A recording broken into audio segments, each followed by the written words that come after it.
ang mga kwento ng pag-ibig, kwento ng buhay at kwento ng pag-asa dito sa Barangay Love Stories. Love Stories.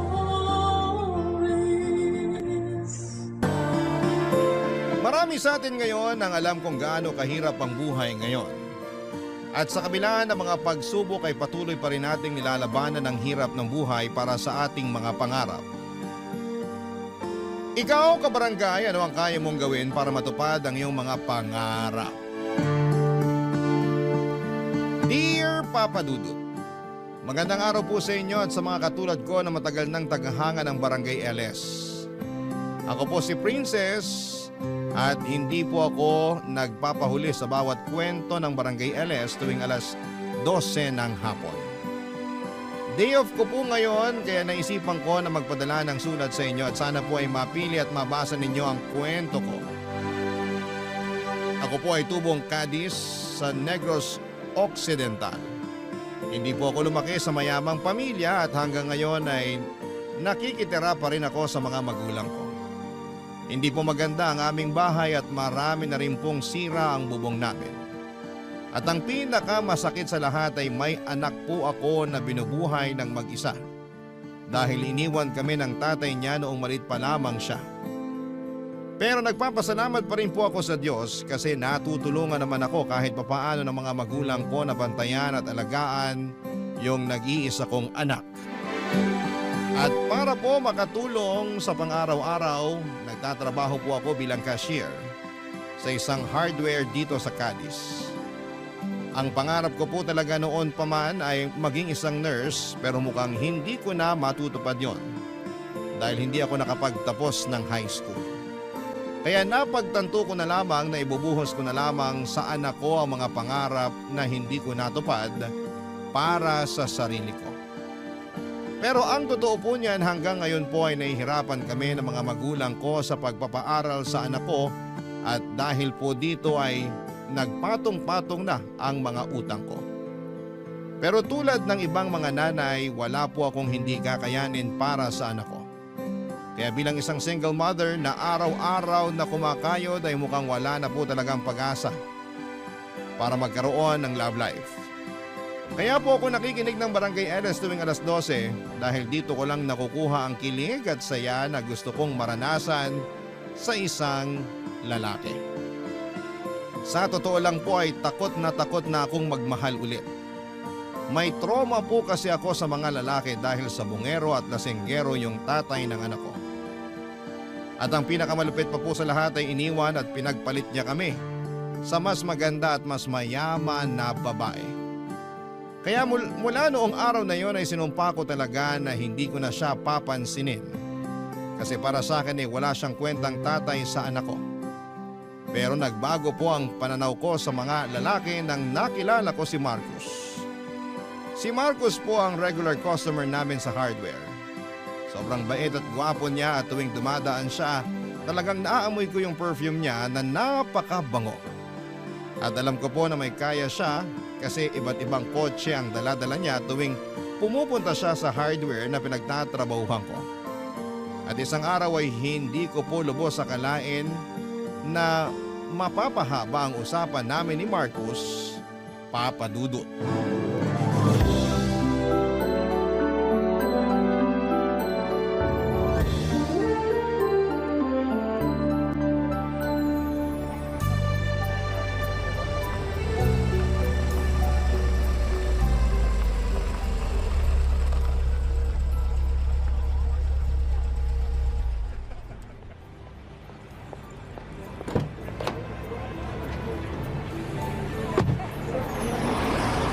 Princess, Good afternoon po, Sir Marcos. Wow, sir, bagong-bago po yung kotse nyo ah. Para ngayon ko lang nakita yan ah. oo, kakabili ko lang kahapon. Naku, mapapasana all ka na lang talaga. Nakakaingit naman po kayo. Oh, anong dinadrama mo dyan? Wala lang po. Naisip ko lang po kasi na sobrang unfair pala ng buhay. Siguro kung kasing yaman ko lang kayo, hindi na ako mahihirapan sa pagpapaaral sa anak ko at sa pagbibigay ng pera sa mga magulang ko. Eto talaga oh. Eto ha, may aaminin ako sa'yo. Ano po yun? Ang totoo niyan, laki at sanay ako sa hirap. Seryoso po kayo? Hindi naman kayo mukhang sanay sa hirap ah. Nako, sa maniwala ka't sa hindi, 100 kaming magkakapatid. Noong bata nga ako, tandang-tanda ko pa na school shoes yung regalo sa akin ng mga magulang ko nung birthday ko. Pinapagkaan nyo lang ata loob ko eh. Ikaw talaga, ang kulit mo.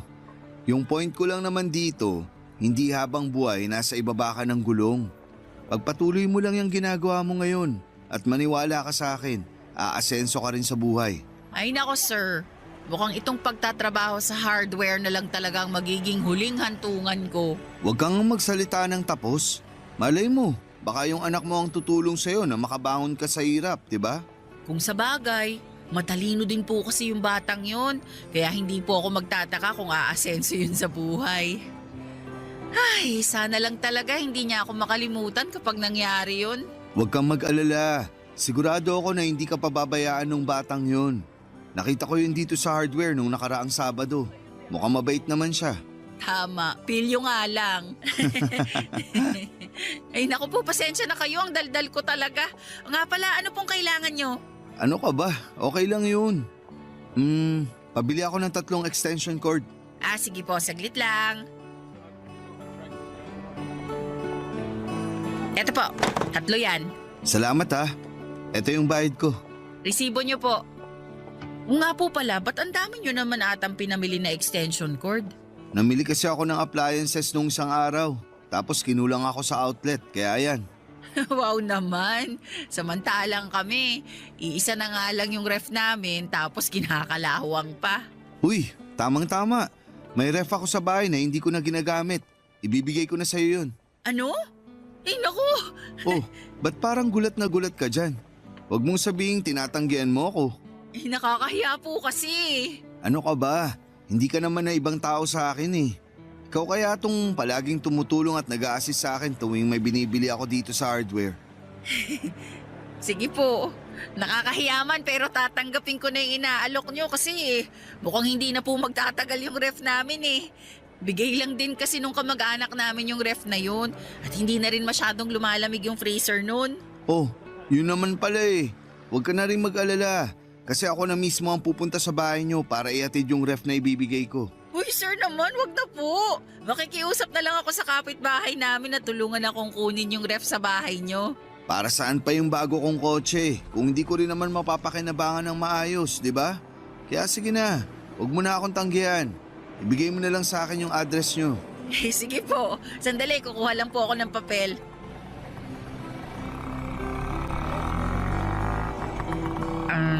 Ito na po yung address namin. Ayos! So, paano? Kita-kits na lang mamaya ha? Mauna na muna ako. May kailangan pa kasi akong gawin sa bahay. Sige po sir, ingat po kayo. Pagkatapos ng shift ko, papadudot ay dumaan si Marcos sa bahay namin at grabe. Hindi ko talaga lubos sa kalain at dalawa yung pintuan ng ref na ibibigay niya. Sobrang saya namin ng mga magulang ko noong nakita namin yung ref na inihatid ni Marcos sa bahay namin. At nang umalis si Marcos ay nagsimula ng magduda ang mga magulang ko kung may gusto ba siya sa akin. Pero syempre sinabi ko sa mga magulang ko na mabait lang talaga si Marcos. Pero papadudot. Hindi po nagkamali ang mga magulang ko dahil makalipas ang ilang linggo ay inamin ni Marcos na may gusto siya sa akin at na ako raw yung dahilan kung bakit palagi siyang pumupunta sa hardware na pinagtatrabahuhan ko. Hindi ko po talaga akalain na magkakagusto sa akin si Marcos. Lalo na't mayaman siya at ako naman ay isang simpleng babae lang. Pero hindi talaga. May mga bagay na hindi mo kayang ipaliwanag pero nangyayari. At ang tanging magagawa mo lamang ay tanggapin at yakapin ito. At sa madaling salita ay niligawan po ako ni Marcos at sinagot ko siya. At makalipas ang ilang araw ay pinag-resign ako ni Marcos sa hardware at pinatiranan niya ako sa bahay niya. Grabe! Ang ganda po ng bahay niya, parang isang malaking rest house. 5 yung kwarto at may maliit pa na swimming pool sa likod. Hindi po ako makapaniwala na eto na yung magiging buhay ko kasama si Marcos. At syempre ang pinakabongga pa dyan ay nagbibigay si Marcos ng pera at ginagamit ko po yun para matulungan ang pamilya ko. Ang totoo niyan, hindi ko sinabi sa mga magulang ko na nag-resign na ako sa hardware. Pero ayos lang sa akin yon kasi nakakapagbigay pa rin naman ako ng pera sa kanila ng dahil kay Marcos. Pero kahit maayos na po ang financial situation ko, may mga gabing nalulungkot pa rin ako. Kasi si Marcos ay madalas na nasa trabaho at ako lang ang mag-isa na naiiwan sa bahay. Kaya isang gabi ay napagtanto ko na kailangan ko nang ikwento kay Marcos ang nararamdaman kong kalungkutan tuwing wala siya sa bahay, Papa Dudut.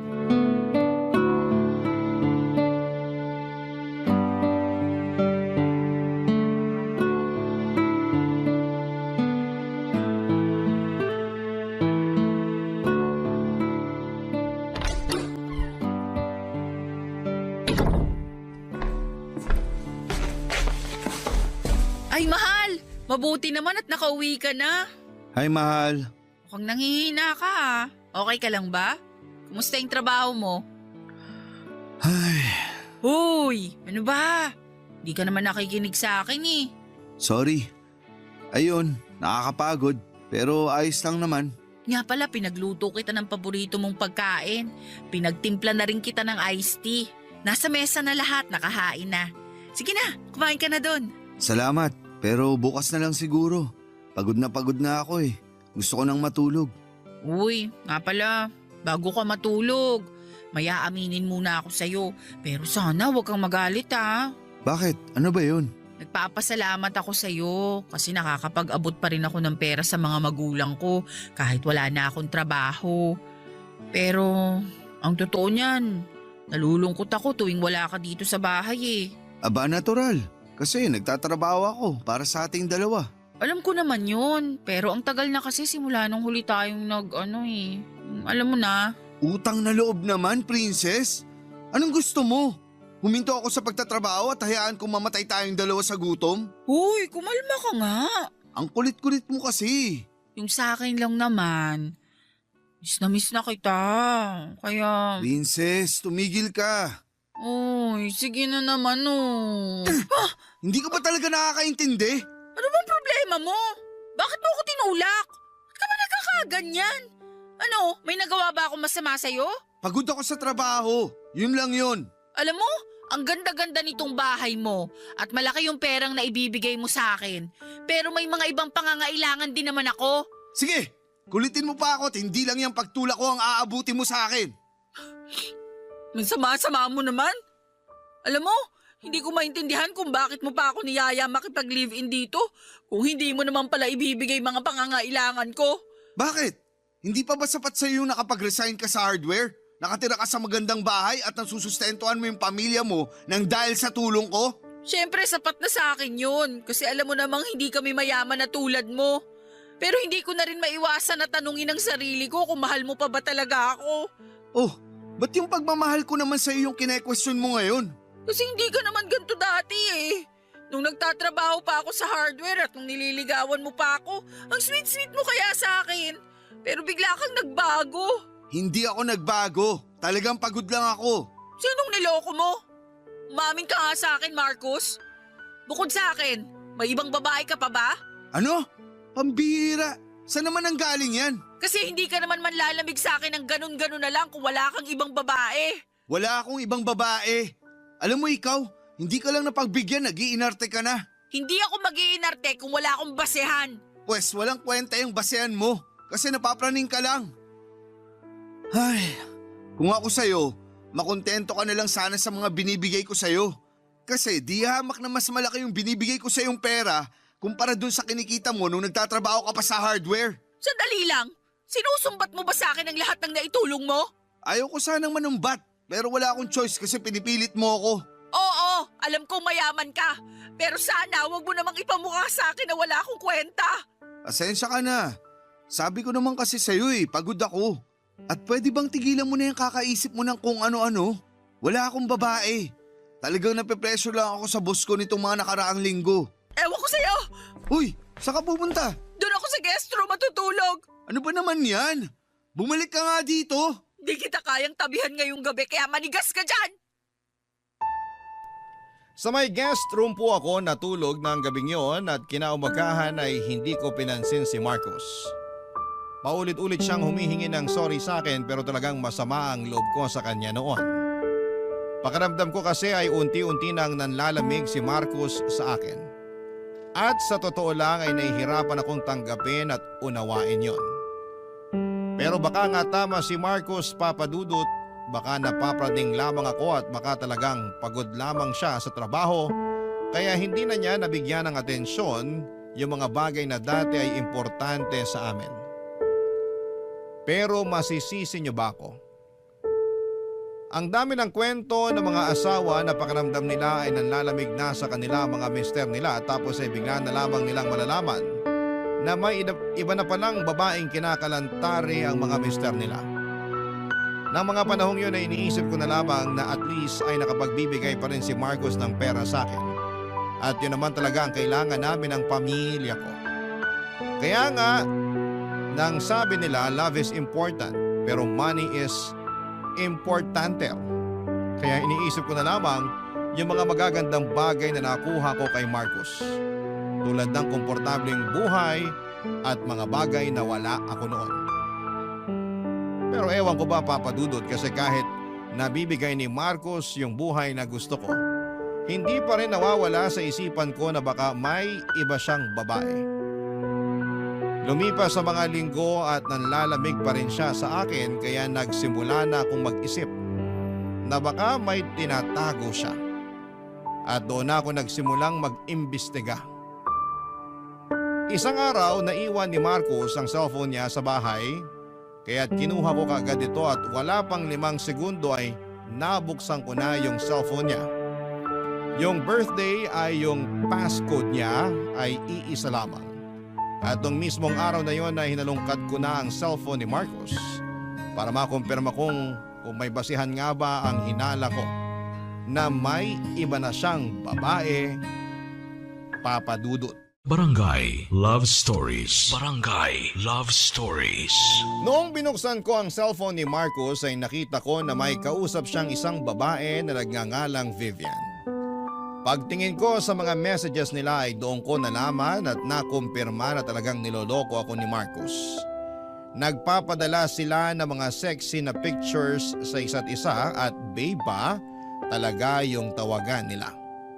Sobrang galit ako noong mga panahong yon, Papa Dudut. At gusto ko na talagang ipamukha kay Marcos na tama yung hinala kong niloloko niya lamang ako. Pero pagkatapos ng ilang minuto ay napaisip ako na kung gagalitin at kukomprontahin ko si Marcos ay baka maapektuhan lamang ang pamilya ko. Kasi malaki ang perang na ibibigay ni Marcos sa akin at sigurado ako na sa kangkungan kami pupulutin ng pamilya ko kung mauuwi kami sa hiwalayan ni Marcos. Ang totoo niyan ay nakakapanlumo yung pakiramdam na wala kang magawa na kailangan mong tiisin yung mga bagay na labag sa iyong puso. Pero wala talaga akong magagawa kasi hindi naman ako nakapagtapos ng pag-aaral at malaki din ang naibibigay na pera ni Marcos sa akin. Lumipas ang mga araw at mas lalo lamang akong nahirapan na tiisin yung sitwasyon ko. Nahihirapan ako sa tipong kailangan kong magpanggap na para wala akong alam tuwing magkaharap kami ni Marcos.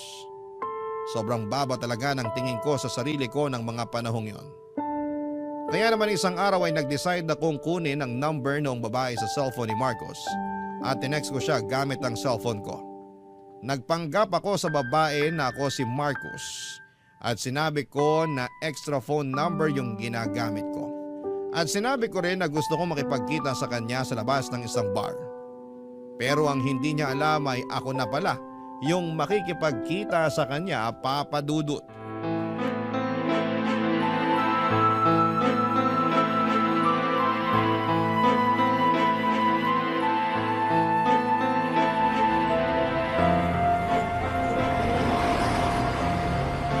Hoy!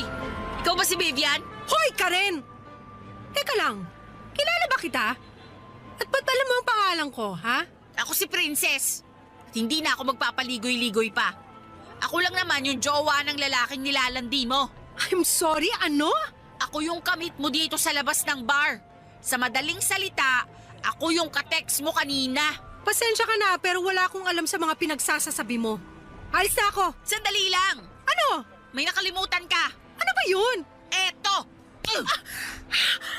Aray! Bakit mo ko sinampal, ha? Kapal na mukha mong haliparot ka? Malinaw na malinaw sa mga text messages na ikaw yung kabit ni Marcos. Pero wala ka pa rin karapatan para saktan ako. Pwes, binigyan mo ko ng karapatan na saktan ka nung araw na kumabit ka sa jowa ko. Ha! Sa'yo na mismo nang galing jowa mo lang. At jowa ka lang ni Marcos. Kung makaasta ka naman, akala mo naman asawa ka? Ang kati-kati mong higad ka? Etong nababagay sa'yo! Aray! Nakakadalawa ka na, ha? Alam mo, ikaw na mamuro ka na sa akin. Tumigil ka na, kundi papatulan na talaga kita. Ganun ba? Pwes, uunahan na kita! Aray! Ano ba? Tignan na lang natin kung mahuhukom ka pa ni Marcos kapag nakalbo na kita! Lumaba ka nga ng patas! O yan! Hindi ko alam po nung nakita ni Marcos sa'yo. Eh di hamak naman na mas maganda ako kesa sa'yo. Maganda? Nagpapatawa ka ba? Gusto mo bang bigyan kita ng salamin para kilabutan ka sa mga pinagsasasabi mo dyan? Binabalaan kita ha. Lubayan mo na si Marcos. Kung hindi, mas malala pa dyan ang gagawin ko sa'yo. Eh paano kung sabihin ko sa'yo na ayoko? Magkano? Ano? Bibigyan kita ng 3,000. Hiwalayan mo na si Marcos. Nahihibang ka na ba? Anin ko naman yung 3,000 mo kung mas malaki naman yung binibigay na pera sa akin ni Marcos. Hindi ka lang pala malandi. Mukhang pera ka rin palang hayop ka. Sabihin mo nang gusto mong sabihin tungkol sa akin basta hindi ko ihiwalayan si Marcos. Kailan niyo pa ako niloloko ha? Gaano na kayo katagal na may relasyon? Ba't ko naman sasagutin yan? Labas ka na ron. Pwes, may pakialam ako kasi naninira ka ng relasyon ng may relasyon. Utang na loob, nasa-stress na ako sa'yo, ha? Ganito na lang, ha? Para matapos na to. Ipapaubaya ko si Marcos sa'yo sa umaga, tapos tuwing gabi sa akin siya. Sharing is caring, di ba? Ha! Hindi ko alam kung saan ka humuhugot ng kapal ng muka para sabihin ang mga sinasabi mo sa akin ngayon. Teka nga lang, bakit pa ako yung pinagdidiskitan mo? Bakit hindi si Marcos yung kausapin mo? Kasi ayoko na magkasira kami dahil lang sa isang haliparot na tulad mo. Ano nakakatawa? May nakakatawa ba sa sinabi ko? Tama ba itong naiisip ko? Feeling ko kasi tama talaga eh. So ano? Magsasalita ka o bibigyan kita ng round 2? Gusto mo talaga malaman kung ano yung nasa isip ko? O pues sige. Sa tingin ko, ako tong sinugod at pinagdidiskitahan mo kasi tulad ko, pineperahan mo rin si Marcos. At ayaw mo siyang mawala, tama? Hoy! Huwag mo akong itulad sa'yo! Hindi ako ganong klaseng babae! Eh, Josera! Princess nga ang pangalan mo pero mukha ka namang hampas lupa! Kaya hindi na ako magtataka kung pineperahan mo lang si Marcos. Nakapustahan tayo! Yung 3,000 na inalok mo sa akin kanina? Galing yun sa bulsa ni Marcos, no? Ang kapal din naman pala ng mukha mo! Ay nako! Huwag mo na kasing i-deny. Aminin mo na kasi pareho lang naman nating pinagkakakitaan si Marcos. Ang pinagkaiba nga lang, ako, kaya kong aminin sa sarili ko yon. At ikaw naman, patuloy ka pa rin naka-enroll sa maang-maangan School of Acting. Ha! Diyan ka na nga! Nang gabing yon ay marami ang nakakita sa amin ni Vivian sa labas ng bar habang nag-aaway kami. At nagmukha po kaming sirkos papadudot. Wala ni isa na nagtangkang umawat sa amin kasi natatawa at natutuwa sila sa mga eksena namin. Nang natapos na yung away namin ni Vivian ay saka ko lang na-realize na sobrang nakakahiya pala nung ginawa namin sa harapan ng maraming tao. At pag-alis ni Vivian ay malinaw na sa akin na ginagamit lamang niya si Marcos para sa pera. Nakakahiya mang aminin papadudod pero parang tama na rin naman yung sinabi ni Vivian na parang pera lang din ang habol ko kay Marcos. Oo, gwapo si Marcos at may pagmamahal ako na nararamdaman para sa kanya. Pero pakiramdam ko ay mas malakas pa rin ang hatak ng pera kaya ako nanatili sa relasyon namin. Kasi kung wala siyang pera malamang ay iniwanan ko na lamang siya noong nalaman ko na may ibang babae siya. Sobrang naiinis po ako sa sitwasyon kaya noong gabing yon, hindi na muna ako umuwi. Pumasok ako sa bar, nagpakalasing at doon ko rin naisipang i-stalk si Vivian sa Facebook. At doon ko nalaman na pareho kami ng sitwasyon. Tulad ko ay may anak din pala na binubuhay si Vivian. Ang totoo niyan dapat ay magalit ako sa kanya kasi kabit siya ni Marcos. Pero sa totoo lang, mas naawa lang ako sa kanya. Siguro kasi pareho kaming nanay at malambot yung puso ko pagdating sa mga bata. Pagkatapos kong uminom sa bar ay umuwi na ako. Pero hindi ko pa rin sinabi kay Marcos yung nangyari sa amin ni Vivian. Hindi ko po talaga kayang i-process lahat ng kaguluhang nangyayari sa buhay ko. At kasabay noon ay ang patuloy ko na paglilihim kay Marcos tungkol sa mga nalaman ko. Ngunit ilang linggo ang lumipas ay nagulat ako nang makatanggap ako ng text mula kay Vivian. Niyayaya niya ako makipagkita sa isang coffee shop at sobrang nagulat ako noong natanggap ko yung text ni Vivian kasi hindi ko akalain na isi-save niya yung number ko. Sa totoo lang, Papa Dudut ay ayaw ko sanang makipagkita sa kanya. Pero dahil na curious ako ay pumayag na rin ako na makipagkita kay Vivian.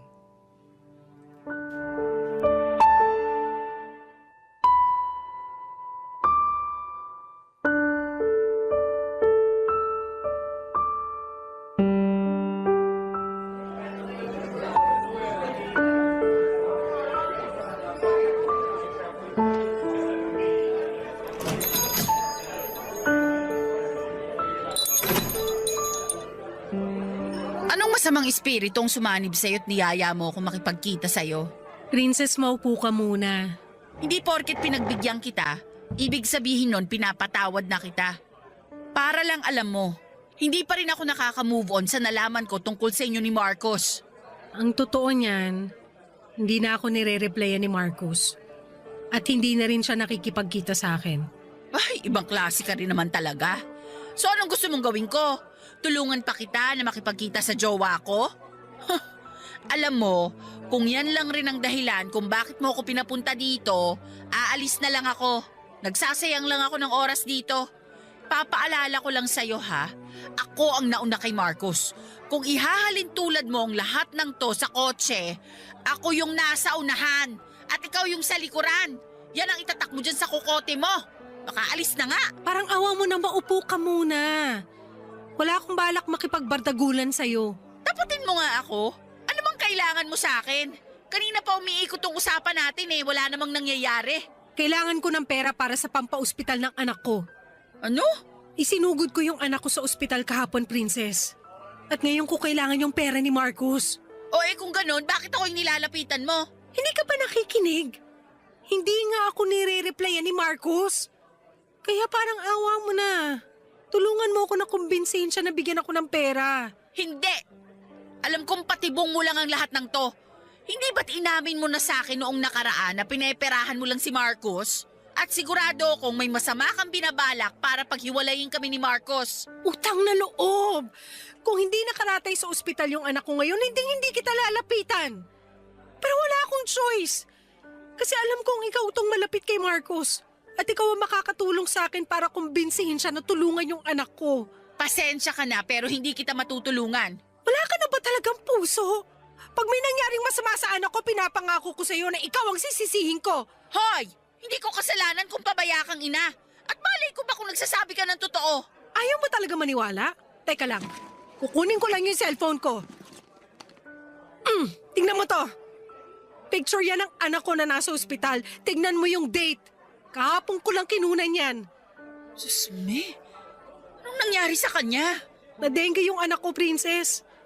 Pwede mo akong husgahan sa lahat ng bagay. Pwede mong sabihin na malandi at mukha akong pera pero alam ko sa sarili ko na hindi ako masama at pabayang ina. Ang totoo niya matagal ko nang alam yung tungkol sa inyo ni Marcos.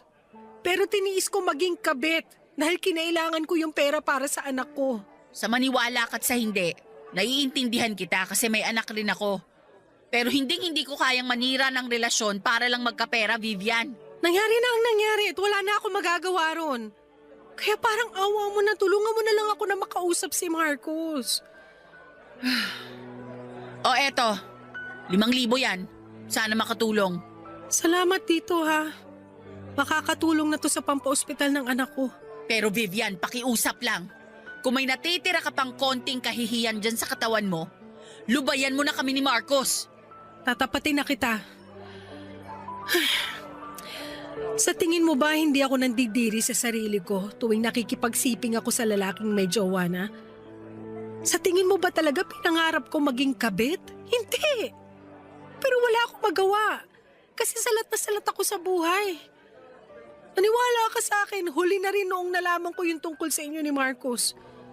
Pero pinili kong tiisin yon kasi wala na akong mga magulang. At ako na lang inaasahan ng anak ko. Kapag nalaman ng anak mo na minsan nang naging kabit yung nanay niya, sa tingin mo ba ipagmamalaki ka pa niya? Eh ikaw, matanong nga kita. Ngayon na alam mong niloloko ka ng jowa mo, bakit hindi mo pa rin siya magawang iwanan? Hindi mo masagot, no? Pues akong sasagot para sa'yo. Kasi mayaman siya. May pera siya, kaya niyang ibigay sa'yo at sa akin yung buhay na punong-puno ng ginhawa.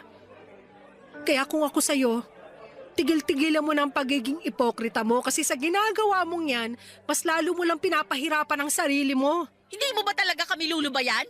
Pasensya ka na pero titiisin ko lahat kung para sa ikabubuti ng anak ko. Sige, ganito na lang.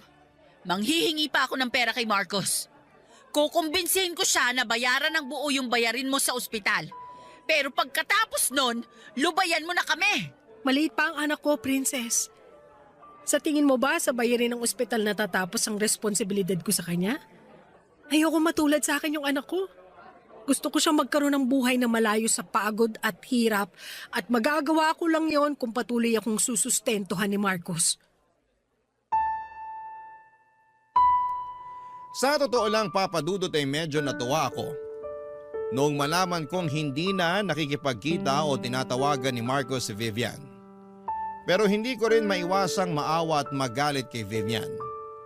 Naawa ako sa kanya kasi alam ko yung hirap pagdating sa pagpapalaki ng anak at naisip ko na maswerte pa rin ako kahit papaano kasi may mga magulang akong tumutulong sa pagpapalaki at pagbabantay sa anak ko. Habang si Vivian naman ay wala ng mga magulang na pwede siyang asahan. Pero sa kabilang banda ay nagagalit pa rin ako sa kanya kasi harap-harapan niyang sinasabi sa akin na hindi na niya kami lulubayan ni Marcos. Gulong-gulo talaga ang isipan ko ng mga panahong yon. At ang totoo niyan ay sobrang natamaan ako sa mga sinabi ni Vivian na nagpapaka-ipokrita ako. Ayaw ko mang aminin, Papa Dudut, pero may point talaga yung sinabi ni Vivian sa akin. Pera ang pinakamalaking dahilan kung bakit ako patuloy na nananatili sa relasyon namin ni Marcos. Pero ang pinagkaiba nga lang namin ni Vivian ay hindi ako kabit katulad niya.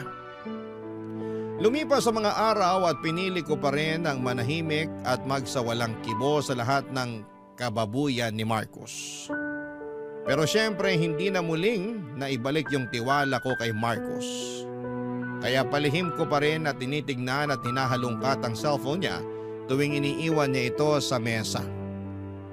At doon ko nakumpirma na hindi na nga nagtitext o tumatawag si Marcos kay Vivian. Naisip ko na mga panahon na yon na baka nagbago na talaga si Marcos at unti-unti niya nang pinuputol ang ugnayan nila ni Vivian para sa kapakanan namin. Hindi ko maiwasang maging masaya pero may kaunting awa pa rin sa puso ko. Naawa pa rin ako kay Vivian, Papa Dudut, lalo na para sa anak niya. Siguro kailangan niyang matutunan na panahon na para tigilan na niya yung pagiging kabit ng jowa ko, Papa Dudut. Barangay Love Stories. Barangay Love Stories. Naging tahimik at mapayapa na ang relasyon namin ni Marcos at sa wakas pakiramdam ko ay nagkaroon ako ng tunay na peace of mind. Parang naisip ko na okay, tapos na yung lahat ng gulo, pwede ko na talagang ilibing sa limot yung tungkol kay Vivian. Hindi ko na kailangang kumprontahin si Marcos kasi gaya nga noong nalaman ko ay hindi na naman nagpaparamdam si Marcos kay Vivian. Pero papadudot yung peace of mind ko na yon ay biglang nabasag. Noong isang araw ay nakatanggap ako ng message galing kay Vivian. Naloka ako. Parang may balak pa yata siya na gawin akong textmate kasi hindi ko lubos akalain na magpaparamdam na naman siya sa akin. Tapos ayon, nag-text siya ulit at sinabi niya na kailangan daw namin na magkita at mag-usap. Nung una talaga ay duda na ako na baka manghihingi na naman siya ng pera para sa anak niya. Kaya tinanggihan ko siya kaagad sa kagustuhan niyang makipagkita sa akin. Pero iginit ni Vivian na may mahalaga raw siyang kailangang sabihin sa akin at kailangan ko daw itong malaman sa lalong madaling panahon. Kaya sa pangalawang pagkakataon ay nagpadala ako sa curiosity ko at nagkita kami ni Vivian sa isang mall, Papa Dudut.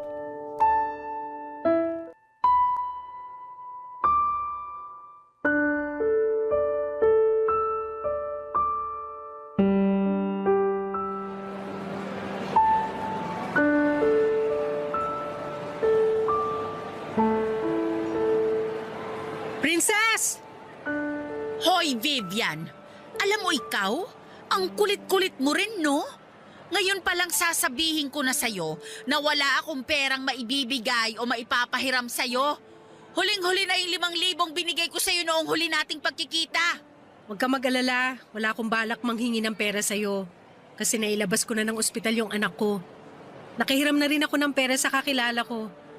At dahil doon, nabayaran ko na ng buo yung bayarin ko sa ospital.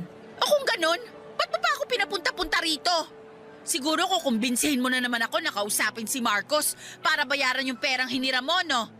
Nakuutang na loob, Vivian. Sobrang payapa at tahimik na ang mga buhay namin simula nung hindi na nagpaparamdam sa'yo si Marcos. Kaya kung ako sa'yo, tanggapin mo na lang na hindi ka napapatulan ni Marcos at mag-move on ka na rin. Kasi ako na ulit yung nasa unahan at tuluyan ka na niyang kinalimutan. Sigurado ka ba talaga sa mga pinagsasasabi mo? Sigurado ka ba talaga na nagbago na si Marcos? Anong ibig mong sabihin? May papakita ako sa'yo. Tignan mo tong video na kinunan ko. Ipinasyal ko yung anak ko sa mall na to nung isang araw. O ano ngayon? Manahimik ka nga muna. I-fast forward mo ng konti yung video. Sige na nga. Teka lang, Ayan, hinto mo dyan. ano ba yung gusto mo ipakita? Tignan mo yung lalaki na kapula. Hindi ba si Marcos yan? Diyos ko, siya nga! So paano may papaliwanag yung babaeng kasama niya dyan? At may pa-holding hands pa silang nalalaman. Baka naman kasamahan lang niya yan sa trabaho. Pinsa ka nang niloko ni Marcos. Tapos ngayon magpapakamartir ka pa rin. Minsan niya nga akong niloko ng dahil na rin sa'yo. Hindi yun yung point dito. Ang point dito, hindi lang tayo ang mga babae sa buhay ni Marcos. Oh, bakit ka umiiyak? Nasasaktan lang ako kasi ang buong akala ko nagbago na siya. Yun pala, mas lalo niya lang dinadagdagan yung kasalanan niya sa akin.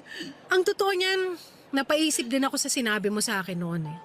Sigurado ako na ikakahiya lang ako ng anak ko kapag nalaman niyang naging kabit ako. Kaya siguro panahon na rin para tigilan ko na si Marcos. Kasi mukhang wala na rin namang pag-asa magbago yung lalaking yun eh. Hindi nga akong naging kabit. Pero naging boba naman ako.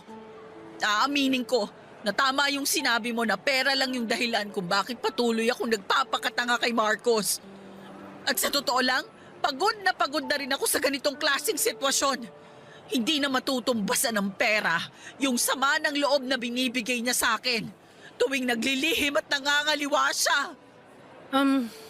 Pasensya ka na rin kasi naging dahilan din ako kung bakit sumama yung loob mo noon. Alam mo, maliban sa pagiging kabit mo, napagtanto ko na wala naman pala tayong pinagkaiba eh. Pareho tayong iniwan ng mga tatay ng anak natin. At pareho rin tayong kayang gawin at tiisin ang lahat para sa ikabubuti ng mga anak natin. Kaya pasensya ka na rin sa mga nasabi kong masakit tungkol sa pagiging nanay mo. Wala na yun. Basta manos na tayo ha. Oo. Nga pala, maraming salamat. Ha? Salamat saan?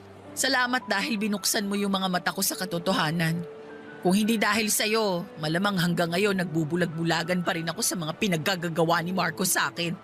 Alam mo, narealize ko rin kasi na hindi ka masamang tao at may puso ka rin naman pala. Paano mo naman nasabi yan? Nung huli tayong nagkita, hindi ka nagdalawang isip na bigyan ako ng pera para sa anak ko. Kasi kung tutuusin, hindi mo naman kinailangan gawin yun. Pero ginawa mo pa rin. Kaya thank you ha. Ano ka ba? Wala yon. Ang totoo nga niyan, hindi na kita natiis nung ipakita mo sa akin yung picture ng anak mo. Kaya ayun. At dahil sa ginawa mo para sa akin, sigurado akong mabuti ka ring ina sa anak mo. Hindi ako hanga sa pagiging kabit mo. Pero aaminin ko, nahanga ako sa pagiging nanay mo. Ito naman, ang bihira. Wala na yun. Niwan ko na nga, di ba? Kung sa bagay, Siya nga pala, ano nang balak mo kay Marcos ngayon? may araw din sa akin ang lalaking yan.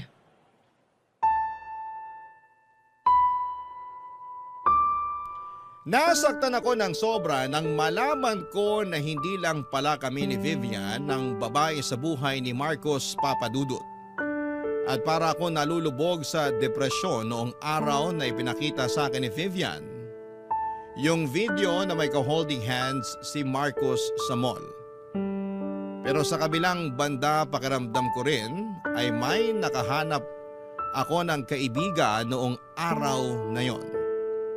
At yon ay si Vivian. Habang tumatagal ay unti-unting napapalitan ng pagpapatawad at pag-unawa ang galit at puot ko kay Vivian.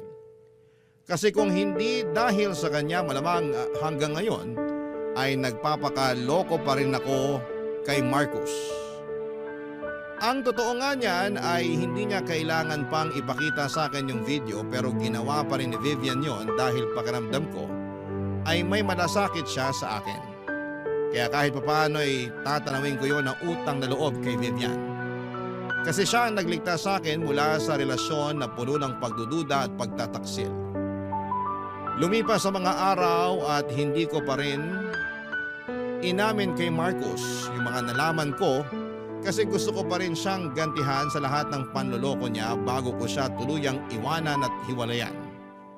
Aaminin ko na medyo nagdalawang isip at nabahala ako noon kasi papaano na yung anak ko at mga magulang ko kung hindi na ako mabibigyan ng sustento ni Marcos.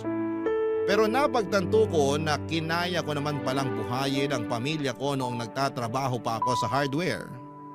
At isa pa akong nagawang iwanan ni Vivian si Marcos, sigurado ako na kaya ko rin gawin yon. Kaya mas lalo ako nagkaroon ng lakas ng loob na maghanda para sa hiwalayan namin ni Marcos. Papadudot pagkatapos ng ilang araw ay naisipan ko na rin kung ano yung pinakamagandang gawin bago ko tuluyang hiwalayan si Marcos. Nang maisip ko yung plano ko na yon, agad kong tinawagan si Vivian at sobrang saya ko nang sumang-ayon siya sa plano ko. At nung handa na ang lahat ay niyaya ko si Marcos na dalhin ako sa isang seafood restaurant, Papadudot.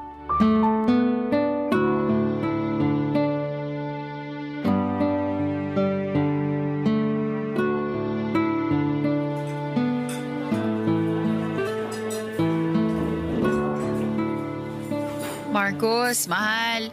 Thank you talaga ha at pinagbigyan mo ako sa kagustuhan kong kumain sa restaurant na to. Siyempre naman mahal. Kahit ano, para sa nag-iisa kong princess. Ay nako, tumigil ka nga. Mas lalo lang akong kinikilig sa'yo eh. Mahal, parang ang dami naman ata nito ah. Pasensya ka na, bigla akong nagutom eh. Kaya mo ba talagang ubusin to? Hindi. Pero tutulungan mo naman ako, di ba? Ah, okay. Pero pwede naman nating ipa-take out kung sakali. Ay, ayoko yung pinapa-take out yung pagkain. Hindi na kasi fresh kapag ganun eh. Kaya mas mainam kung dito na lang natin ubusin, di ba? Ah, sige. Ay, speaking of fresh, eto, tignan mo tong hipo nila. Fresh na fresh. Tikman mo to. Alam ko mahilig ka sa seafood kaya eto. O susubuan kita ha. Say ah. Ang sweet talaga ng princess ko. Sige na nga. Ang sarap, di ba? Masarap nga. Uy, wow! Mukhang masarap din tong milkshake. Sandali lang ha, matikman nga. Mm. Uy, ang sarap nga. Tikman mo rin to, dali. Sige, pero konti lang ha. Lactose intolerant kasi ako. Lactose ano? Lactose intolerant. Ibig sabihin, sumasakit yung tiyan ko at nasisiyar ako tuwing nakakainom at nakakakain ako ng mga dairy products. Ay, wala akong maintindihan sa sinasabi mo. Pero magtatampo ako pag hindi mo tinikman to. Sige ka. Sige na nga.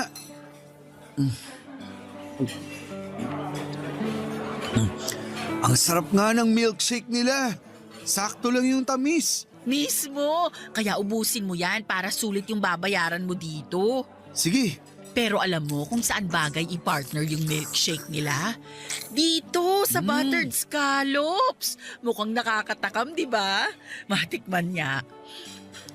Uy, ang sarap! The best! Mahal, hindi mo pwedeng palampasin to. Tikman mo na, dali! Pasa ko sa buttered scallops. Mukhang hindi nakakayanin ng tiyan ko kapag kinain ko pa yan. Ang dami-dami kasing butter eh. Tapos kakaubos ko lang sa milkshake na pinainom mo sa akin. Naku, eto naman. Try mo lang. Sige na, kahit isa lang. Ay, sige na nga. Oh, ang sarap, di ba? Ang sarap nga. Teka lang. Ito na nga ba yung sinasabi ko eh? O bakit? Anong problema? Sumasakit na yung tiyan ko. Saglit lang ha. Magsi-CR lang ako. Okay, pero bago ka pumunta ng CR, may ipapakilala muna ako sa'yo, ha? Ha? Hi, Marcos! Oh, ba't gulat ka? I'm sorry. Pero kailangan ko na talagang pumunta ng CR. Oy, sandali lang naman. Dito ka lang. Tiniis nga namin yung pambababoy mo sa amin kaya magtiis ka rin ngayon. Princess, umamin ka nga sa akin. Kagagawan mo ba ang lahat ng to? Ay, correction. Kagagawan mo ang lahat ng ito. Tama, at binabalik lang namin sa'yo.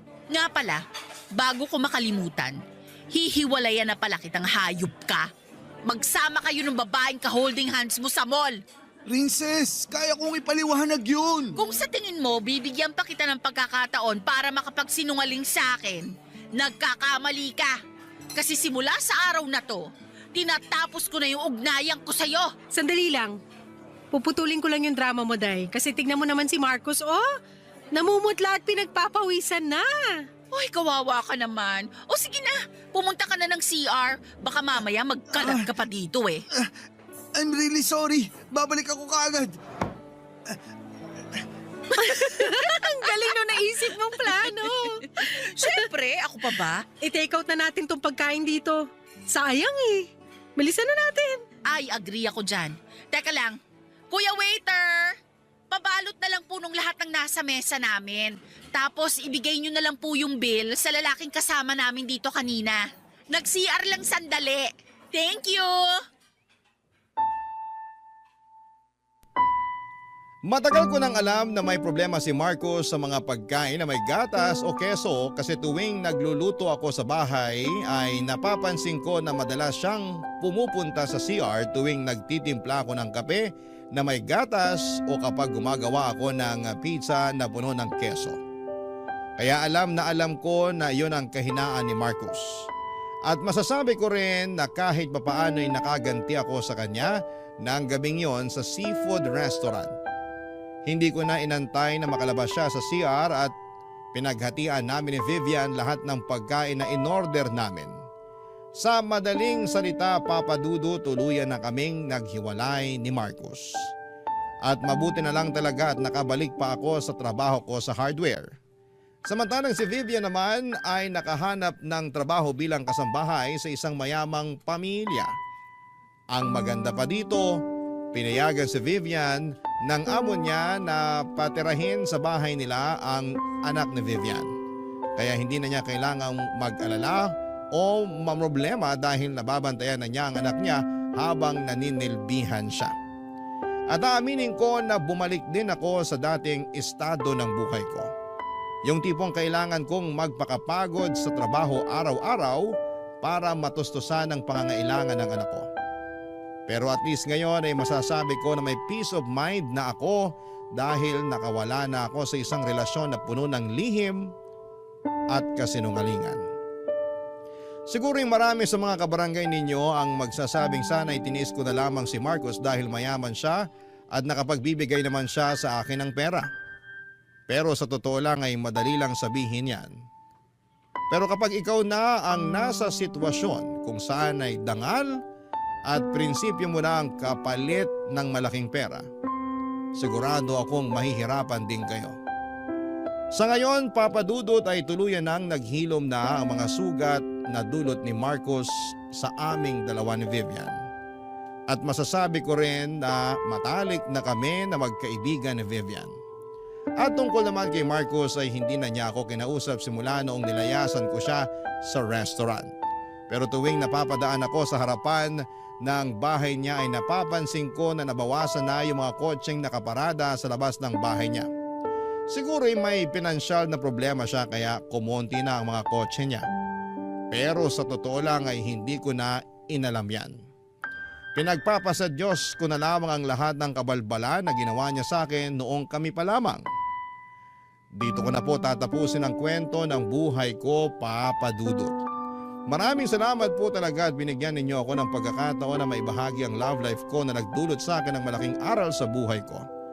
At ang aral na yon ay ang hiwalayan ng isang tao na palagi kang binibigyan ng dahilan para magduda at magdusa. Ang inyong forever kapuso at kabarangay Princess. Anong say mo sa Barangay Love Stories na ito? Pagkwentuhan natin sa comment section yan. Ang mga kwento ng pag-ibig, kwento ng buhay at kwento ng pag-asa dito sa Barangay Love Stories. Love Stories.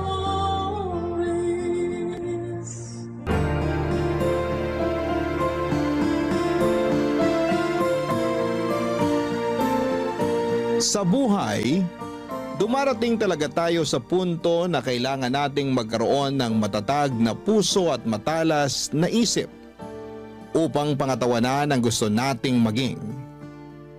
Hindi man natin agad-agad makikita ang resulta ng mga pagsasakripisyo natin ay lagi pa rin.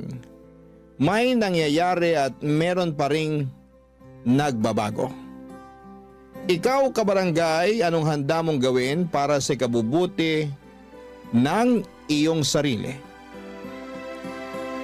Dear Papa Dudut, naranasan niyo na bang maging aberya o dahilan ng pagkantala ng isang sitwasyon? Ako kasi oo, at masakit pala sa loob na maging dahilan noon. Akala ko noong una ay ayos lamang. Kumbaga sa isip ko, mga kaibigan ko naman sila. Kaya naiintindihan nila ako. Pero sa huli ay hindi rin nangyari yon, Papa Dudut. Ang una kong naramdaman ay galit at matinding pagtatampo. Lalo at kilala akong ma-pride at mataas ang tingin sa sarili. Pero bago ko ituloy ang kwento ko ay gusto ko munang bumati ng isang mapagpalang tanghali sa inyong lahat. Matagal na akong avid listener ng programa ninyong Barangay Love Stories. Lagi kong inaabangan ang mga uploaded stories ninyo online at isang araw ay nag-decide akong magpadala ng email sa inyong istasyon. Tawagin niyo na lamang po ako sa pangalang Colette. Nagtatrabaho sa Pasig bilang finance staff at nasa 32 years old na ako. Kaka-birthday ko lamang nitong January 1 kasabay ng bagong taon. Sa kasalukuyan ay nasa journey ako ng healing at weight loss. Malaking factor kasi ang mga pinagdadaanan ko sa nakaraan. Kaya lumobo ang timbang ko at pumalo ng lagpas na sa 100 kilo sa edad ko pa lamang na 30 years old.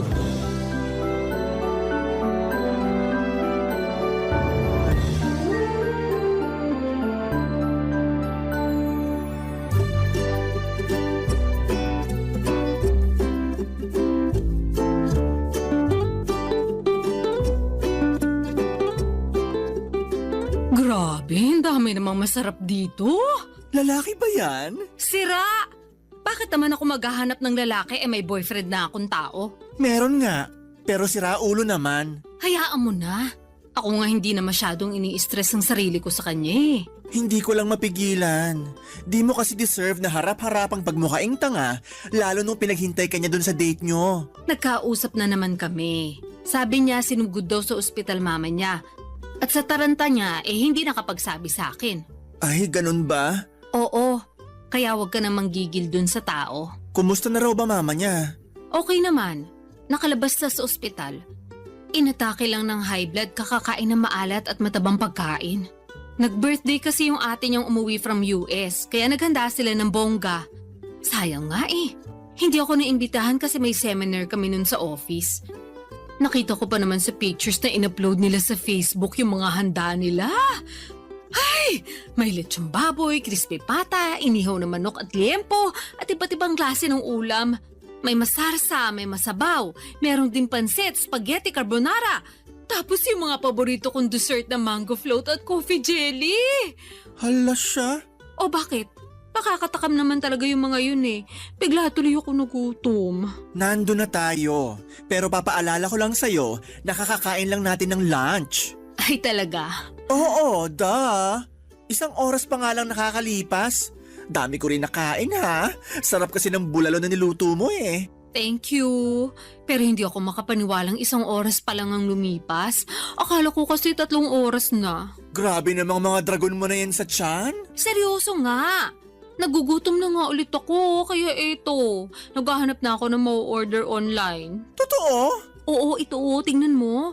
Tingnan mo. Ano kayo masarap kainin? Hala si auntie. Bakit ba? Nagugutom nga yung tao eh. Hindi naman kita pinagbabawalang kumain. Kung gusto mo, go ka lang. Pero ang akin lang maghinay-hinay ka. Hindi mo nga ako pinagbabawalan. Pero pinakikialaman mo naman ako. Kakawalang gana tuloy kumain. Wow ha? Ikaw? Mawawala ng gana sa pagkain? Pwede ba hindi mo ako mai-eme? Tigilan mo ako, Colette. Kilalang kilala mo na talaga ako. Aba syempre, para na tayong magkapatid. Kaya nga bilang nakakatanda mong ate, pinagsasabihan kitang ayus-ayusin mo yung pagkain mo. Lalo na yung mga kinakain mo. Pansin ko kasi marami ka na namang instant noodles sa cabinet. Tapos puro processed food yung nasa freezer mo. Marami ka rin soft drinks at junk food. Nag-grocery ka ba? Oo, kahapon lang. Lumagpas nga ako sa budget ko kasi marami akong kinuwang hindi naman kasama sa listahan ko. Nakaka-tempt naman kasi. Pero okay lang naman. Wala rin naman pagkain na nasasayang sa akin. Kaya pala nagulat ako. Kasi 5 tao yung supply mo kahit mag-isa ka lang dito sa apartment mo. Baka nakakalimutan mo. Pumupunta ka rin dito at pinagluluto kita katulad na lang nung kinain mong bulalo kaninang tanghalian. Oo, pero di katulad mo. Para lang akong pusa kumain. Kape-kape lang sa umaga, wala pang asukal. Tapos half rice lang sa tanghali at dasal na lang sa gabi. Ang boring naman ang buhay mo. Hindi kaya boring yun, no? Ikaw lang nagsasabi niyan. Basta, for me, boring yon. Kung ako siguro nasa sitwasyon mo, baka nategi na ako. Ay, ang OA naman? Tegi talaga agad? Oo. Sa bilis ko magutom, hindi ko kaya magdasal na lang sa gabi. May lang naman yung dasal. Pero alam mo namang di na ako nagdi-dinner, di ba? Oo. Tamang water na lang ako. Kasi bakit pa ako kakain? Gabi na rin naman. Hindi na ako magugutom noon dahil tulog na ako. Buti ka pa hindi nagugutom. Ako kasi kahit tulog, mas nananaig yung kalam ng sikmura kahit kumain naman ako ng pagkarami-rami bago matulog. So, no choice. Babangon talaga ako para mag-midnight snack. Grabe naman yung kahit kumain ng pagkarami-rami. Buti hindi ka binabangungot. Hindi naman ako naniniwala dun. At saka, mas babangungutin lang ako pag hinayaan ko magutom ako. Ay, iba rin. Kaya mabuti pa, tulungan mo na lang ako mamili ng masarap na merienda. Pasa ko dyan. Ako nga lang, di ba? Ako lang ang kakain, wag ka na. Papadudot bata pa lamang ay tabain ako. Ako yung tipo na mahanginan lamang tumataba na. Malakas din kasi akong kumain at aaminin ko ng pagkain ang naging takbuhan ko kapag stress ako sa personal kong buhay at sa trabaho. Katulad na nga lang noong nasa bingit ng alanganin ng relationship ko sa aking long-time boyfriend. Bukod sa pinsan kong si Percy ay wala akong masyadong ka-close sa mga kaopisina ko. Kaya wala rin akong mapagkwentuhan sa kanila. Para sa akin ay malaki ang tutulong ng pagkain upang gumaan ang nararamdaman ko. Nagsimula ang hilig ko sa pagkain at minsan ko pa ngang binansagan ang sarili ko na certified foodie. Pangarap kong matikman ang lahat ng pagkain sa mundo. Meron akong obsession sa pagkain na nagsimula noong bata ako kung saan ay pribilehiyo sa akin ang makakain ng masarap lalo na at mahirap lamang kami. Maaga pang namatay ang nanay ko at nung nagkaroon ulit ng kinakasama ang tatay, nuknukan naman ang kadamutan sa pagkain ng madrasta kong yon. Sa kanya ko naranasang magutuman kaya ang ginagawa ko ay nagtatago ako ng pagkain at palihim na kinakain yon. Sa pagpapatuloy ng hindi maayos na relasyon ko sa aking boyfriend, itinulong ko sa pagkain ng lahat ng sama ng loob at hinanakit ko sa mga pagkukulang niya sa akin. Kaya nga makalipas lamang ng halos 2 linggo, nadagdagan ng 5 kilo ang timbang ko. Pumalo na ako noon sa 115 kilogram.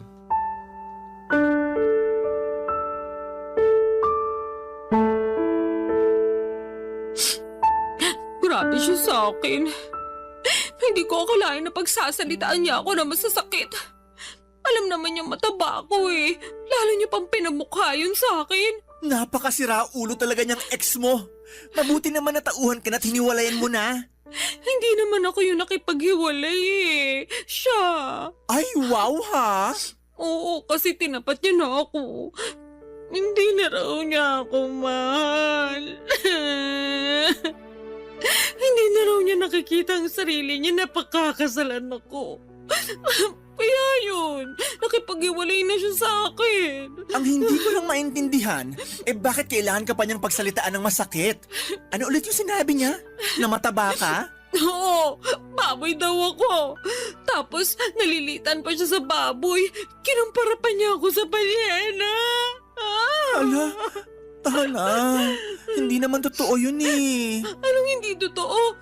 Ikita mo naman tong katabaan ko, di ba? Sabi niya para raw akong balyena na may paa at paggala-gala sa lupa. Ang kapal naman talaga ng mukha ng lalaking yan, no? Kung makapagsalita, akala mo kung sinong perpektong nilalang ng Diyos. Fit lang siya, ha? Matangkad na rin, sige. Pero mukha naman siyang dugong. Grabe ka naman dun sa tao. Anong grabe doon? Totoo naman.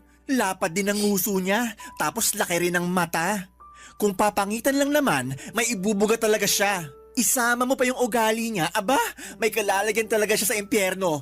Doon, katabi ng trono ni Satanas. Pero ayun nga, hindi pa rin ako makapaniwala na ipagpapalit niya ako sa iba dahil lang sa pagiging mataba ako. Bakit nagulat ka pa? Alam mo namang sira ulo na talaga yung ex mo simula pa lang nung mahuli mo nagloko. Akala ko kasi magbabago pa siya nung humingi ng tawad sa akin eh. May pasabi-sabi pa na ako raw talaga yung mahal niya. At hindi niya kaya mabuhay na wala ako. Natukso lang daw siya, bla bla bla bla. Lokohin niya, lelang niya. Hindi raw mabubuhay na wala ka. Oh, bakit hanggang ngayon buhay pa siya? Hayaan mo na. Kung ikaw kaya mong hayaan, pues ako hindi. Ayoko yata na sinasaktan pinsan ko, no? Dami mo na pinagdaanan eh. Tapos nung nakilala mo siya, naramdaman ko talaga na naging masaya ka. Kumbaga, for the first time in your life. Nangako rin sa akin yung ulupong na yon na hindi ka niya sasaktan at paiiyakin. Tapos ginawa niya rin sa'yo. Pag nakita ko talaga yung ex-boyfriend mo, makakatikim siya sa akin na mag-asawang sampal. May kabit pa. Thank you. Pero kung ako sa'yo, hindi ko nahahayaang madungisan niya yung mga kamay ko. Hindi niya deserve ng atensyon mo. Kaya siguro iniisip niya na okay lang sa kanya yung ginawa niya sa'yo kasi di mo kayang patulan. Hindi naman ganyan pagkakakilala ko sa'yo ha. Palaban ka eh. Oo, pero napagod na lang ako. Naghabol na ako sa kanya nung nakipaghiwalay siya sa akin. Nagmakaawa ako pero pinamukha niya lang sa akin kung gaano ko kapangit at walang kwentang tao dahil sa pagiging mataba ko.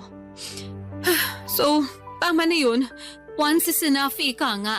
Once is enough din, masampal ko lang siya. Kapal na pagmumukha. Alam mo, ibang klase na rin mga tao ngayon, no? Anong ibig mong sabihin? Yun bang sila na nga yung nagloko, sila pa yung may ganang mga insulto ng tao. Hindi na lang lumisa ng mapayapa, papunta sa kabilang buhay. Dami pa sinasabi. Mema naman. Anong mema? Mema sabi, ganon. Kainis eh. Sa bagay, totoo rin naman. Pero, totoo rin naman na mataba ako. Na-stress nga ako lalo kasi nadagdagan pa ng 5 kilo yung timbang ko. Yun lang, pero di naman totoo na wala ka ng kwenta dahil lang sa timbang mo. Sa bagay, Kaya nga mema lang yung ex mo. Ay, sipahin ko talaga yan eh. Ay nako, hindi ko talaga mapigilan magalit. Nakakairita. tama na. Sige ka, baka sa sobrang galit mo dyan atakihin ka na lang bigla sa puso. Grabe ka naman sa atakihin sa puso. Kasi kita ko na yung mga ugat mo sa mata Ako'y natatakot para sa'yo. OA ka rin talaga eh. Mabuti pa, o-order na lang ako ng makakain natin. Ha? Gutom ka na naman? Oo, nakakapagod palang umiyak tapos sa maling tao pa. Kaya ayun, ginutom ako. Dahil dyan, kakain ako.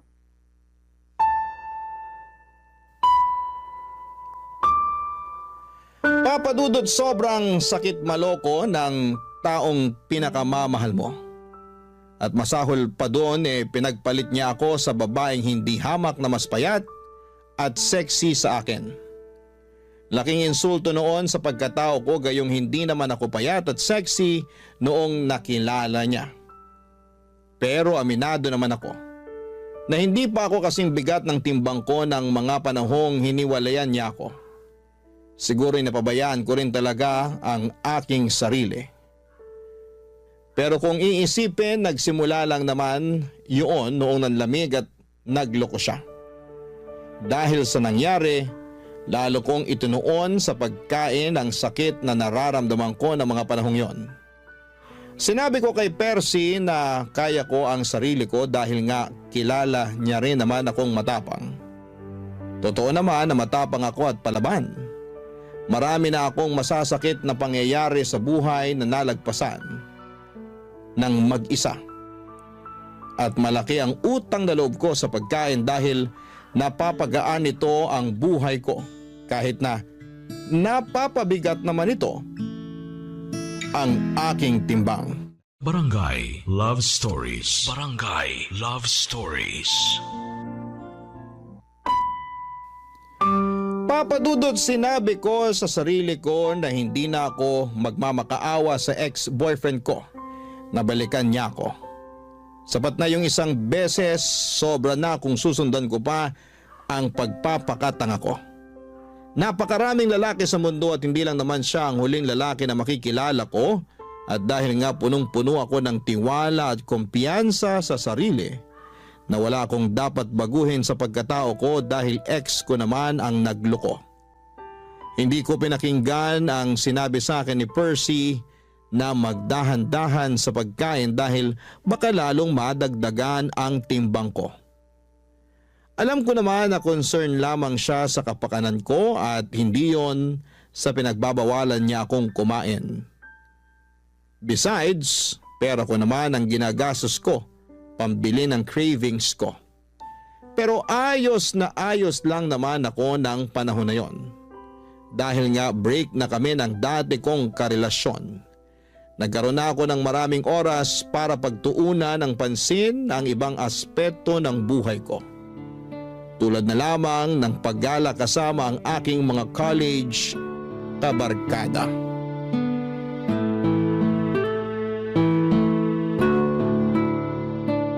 Eto, pasalubong ko sa'yo.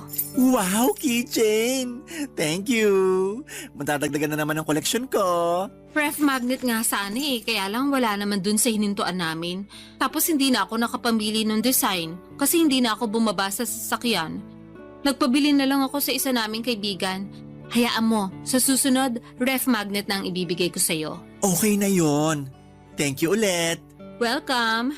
So, ano pa? Anong ano pa? Pasalubong ko? May dala ko dun pagkain, kainin mo. Ayoko, busog pa ako. Tsaka di naman yun yung tinatanong ko eh. Ano nga uli yun? Nakalimutan ko na kasi. Di ba nagpapakwento ko sa'yo bago mo inabot sa akin tong pasalubong mong keychain? Ay oo, kaya lang, nasa na nga ba tayo sa pinag-uusapan natin? Ay nako, nasa 30 ka pa lang pero ulyanin ka na. Sabihin mo na lang kaya, kaysa inaano mo pa ako. Inaano ka dyan?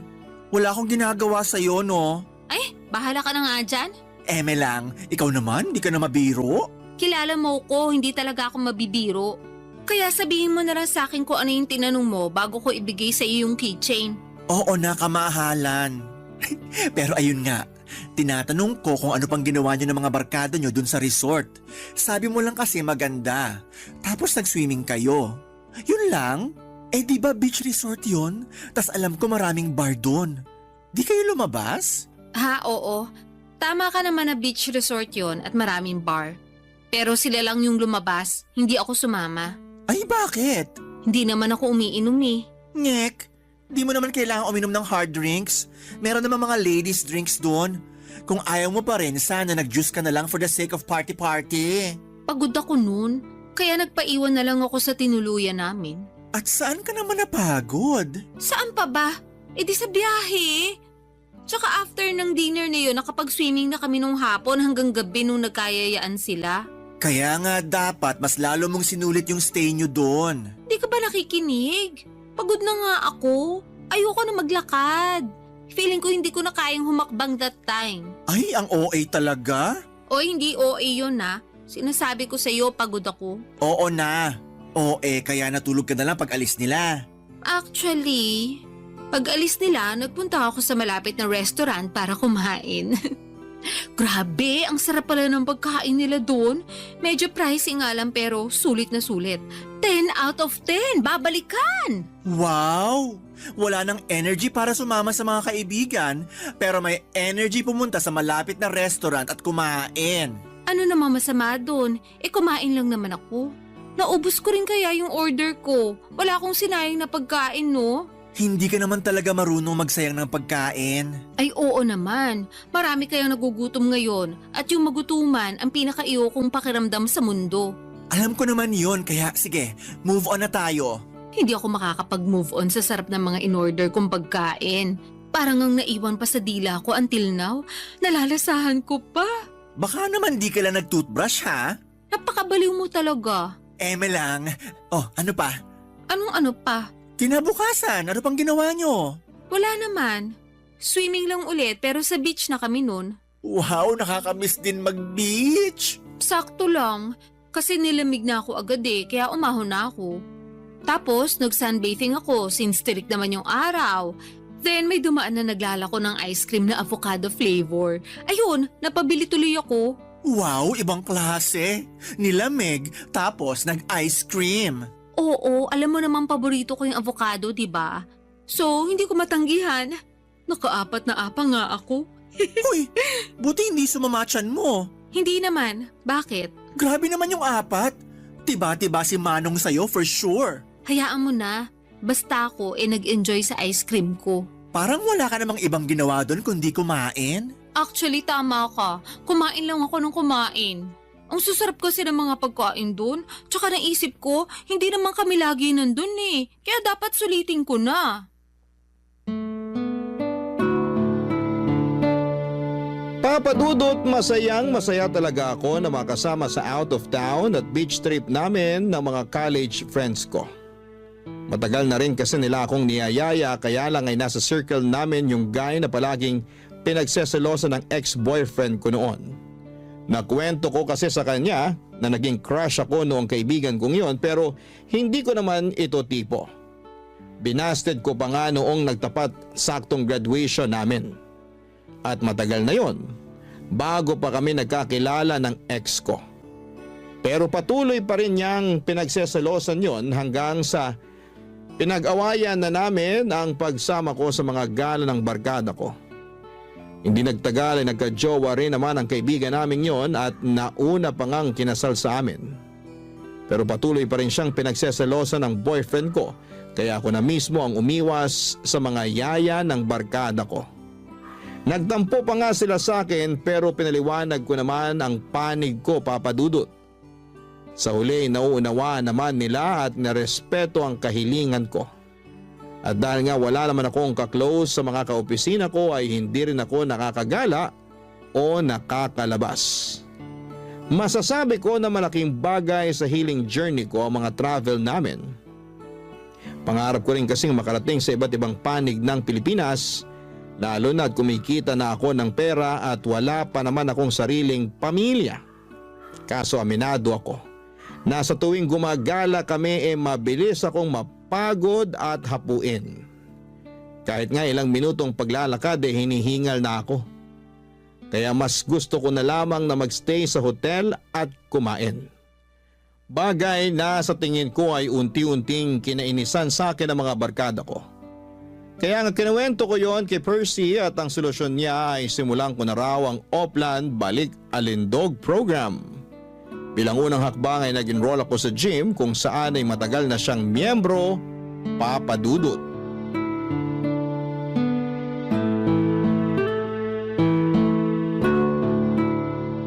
Nakakainis ka naman, Colette. Bakit ka naman naiinis dyan? Tanong-tanong ka pa talaga? Sinayang mo lang naman membership fee dun sa gym. Hinahanap ka kaya ni coach sa akin. Sabihin mo na lang hindi na ako babalik. Ayoko na. Suko na ako. Suko ka na agad? Nakakailang session ka pa lang? Ano magagawa ko kung ayaw ko na talaga? Baka naman sa isip mo lang yan ha. Sigurado ako sa desisyon ko. Pinag-isipan ko yun nung muntik na akong lagnatin dahil sa sakit ng katawan after nung first session. Grabe kaya pakaramdam ko nun. Kulang na lang magpa-ospital ako Sobra naman yung magpa-ospital. Sa pagkakatanda ko, nag-treadmill ka lang naman nung unang araw mo. Correction, isama mo na yung pag-akyat baba natin dun sa hagdan papunta sa gym. Kung bakit kasi hindi uso elevator dun? Nasa third floor din kaya yung inakyat baba natin. May elevator naman, pero under maintenance. Tsaka ayaw mo nun. Naka-warm up ka na nung umakyat ka sa hagdan. Magandang cardio rin yun para maramdaman mo namang may puso ka. May puso ako, no? Ramdam na ramdam ko sa tuwing kinikilig ko kung tikman yung bagong pagkain sa menu. Yan, dyan ka magaling sa pagkain. Ano namang masama doon? May batas ba na nagbabawal akong kumain? Walang batas at hindi masama. Bakit kasi ganyan ang tono mo? Para mo na rin sinabing wala akong karapatang kumain. Hindi naman ganyan punto ko. Ang akin lang, nagpatulong ka sa akin para makapagbawas ng timbang, di ba? Kesyo dami mo nang nararamdaman sa katawan mo at gusto mo namang makasabay sa trip ng mga kaibigan mo. So ako naman, sige, tinulungan kita. Pero bago yon, tinanong muna kita kung talagang desidido ka na magbawas ng timbang. Sabi mo, oo. Kaya nga nag-enroll tayo sa gym, di ba? Oh, makalipas na ng ilang session ayaw mo na? Ano na lang gagawin mo sa buhay mo para mabawasan timbang mo? Hindi ko alam. Parang ayoko na nga mabawasan ng timbang kasi okay naman ako. Anong okay? Paano ka naging okay? Medyo hassle nga lang pag nagko-commute, pero wala namang karapatang mang-discriminate yung mga driver porke mataba ako. Irereklamo ko talaga sila, sige. O sige, ando na tayo. Pero paano na lang yung overall health mo? Yung katawan mo, hindi lang sa labas kundi sa loob. Sabi mo, mabilis kang hingalin, di ba? Oo, kaya nga sinabi ko sa sarili ko na iiwasan ko na lang yung mga bagay na hihingalin lang ako. Hindi ganun yun. Ano bang pinagsasasabi mo dyan? Hindi mo iiwasan. Dapat solusyonan mo, ganun yun. Yang hingal mo, resulta yan ng hindi mo pag-e-exercise at sobrang pagkain. Dinamay mo na naman yung mga pagkain ko. Wala naman sa yung ginagawa yung mga pagkain. Tsaka mas hinihingal nga ako sa pag-e-exercise. Kulang na nga lang lumaylag dila ako nung nagte-treadmill ako.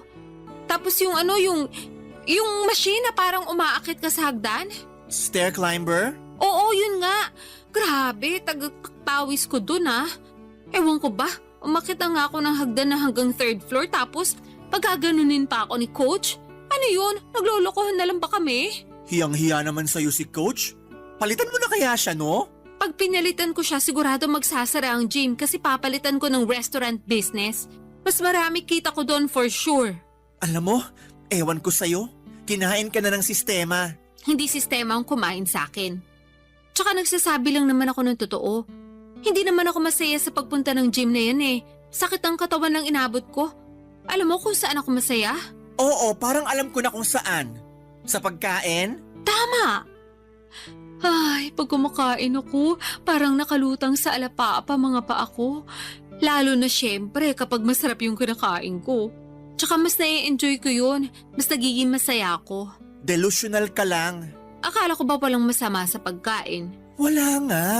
Pero yung pagiging matakaw mo sa pagkain, yun ang masama. Sobra ka naman. Hindi ako magsasorry. Di wag. Mabuti pa, order na lang ako ng merienda. Ay nako. Bagay talaga sa yung pangalan mong Colette. Masyado kang makulit.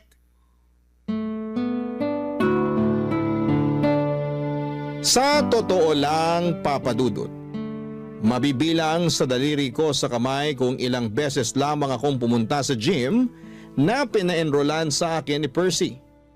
1, 2 o 3 lang yata, tapos ay ayoko na. Totoo naman na sayang yung pera na binayad ko sa membership fee, pero hindi na lamang ako nang hinayang doon dahil ayoko na. Suko na ako. Unang session pa lamang namin ay sobrang sakit na ng katawan ko.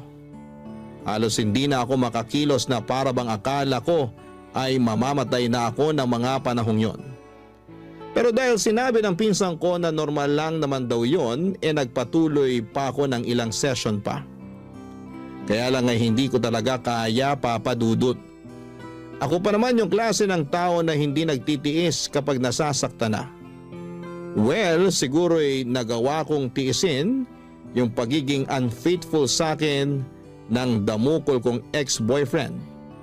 Pero pinangako ko sa aking sarili na yun na ang huling bagay na titiisin ko. Kaya kahit naiinis sa akin si Percy dahil sa hindi ko pagiging desidido na magpapayat ay wala na akong pakialam pa. Dahil doon ay natuon ulit ang atensyon ko sa labis na pagkain upang mabawasan ang aking stress.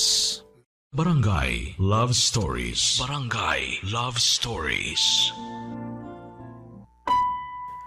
Papa Dudut, mabilis na lumipas ang 3 buwan mula sa dati kong timbang na 115 kilo ay pumalo na ako sa 150 kilograms. Sobrang taba ko na at ang bigat-bigat na ng katawan ko. Dagdag pa yung palagiang pagsama ng aking pakiramdam. May mga araw na ayoko nang bumangon sa higaan para pumasok sa trabaho dahil nakakapagod mag-asikaso. Bukod doon ay nahihirapan din ako mag-commute dahil sa timbang ko. Kita ko na rin sa salamin na lumolobo talaga ako ng husto. Lumaki ang mga braso ko at hita at nadagdagan ng 1 layer ang bilbil ko sa tiyan at sa leeg ko. Umumbok din ang aking mukha at hindi ko na makita dahil sa dagdag na taba ng aking leeg. Doon na ako nagsimulang ma-frustrate habang binabalikan sa isipan ko kung ano-anong klaseng pagkain ang kinain ko noong nakaraang 3 buwan. Na-realize ko na sobrang daming carbohydrates, maaalat at matatamis na pagkain ng walang pasubali kong nilantakan. Malala kapag magkaka-period na ako dahil nandun yung makikrave talaga ako sa iba't ibang unhealthy food and drinks. Tapos nung isang beses ay hindi ako dinatnan ng menstruation ko. Akala ko'y delay lang pero dahil praning ako ay nagpakonsulta na ako sa isang OB gynecologist. Doon ko napag-alaman na may PCOS ako o Polycystic Ovarian Syndrome. Bilateral din. Ibig sabihin po nun ay 2 ovary ko ang merong cyst na nakakaapekto sa aking hormones. Bukod doon ay lumabas sa laboratory exam ko na may type 2 diabetes din ako. Dahil sa mga sakit ko ay lalo akong na-frustrate. At imbes na gawin ng payo sa akin ng mga doktor na magbawas ng timbang ay kabaliktaran noon ang ginawa ko. Mas lalo akong nagpaka-lango sa pagkain, Papa Dudut.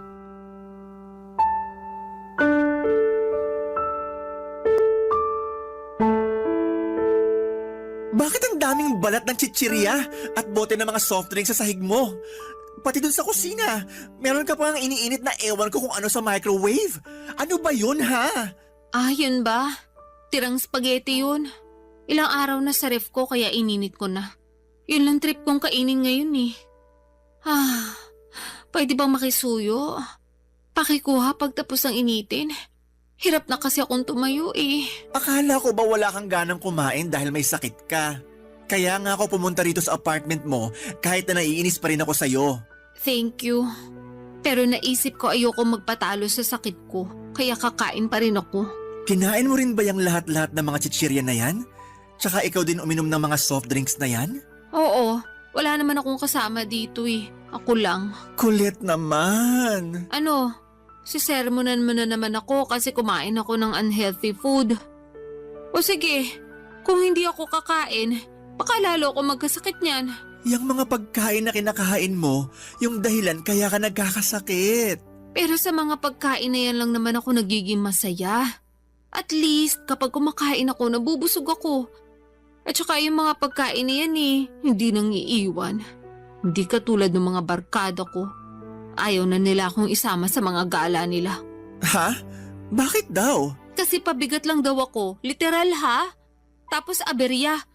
KJ din daw ako at mareklamo lalo na sa mga gusto nilang gawin at puntahan. Kasalanan ko ba yun? Mabilis ako mapagod. Tapos baka hindi paligtas sa akin yung mga trip nilang gawin. Alam naman nilang mataba ako. Pinipilit ka ba nilang gawin yung mga ayaw mo? Hindi naman. Pero ramdam ko yung disappointment nila sa akin. May isa pa nga na nagsabi na sana hindi na lang ako sumama kung magstay lang din daw ako sa hotel. Sobra naman.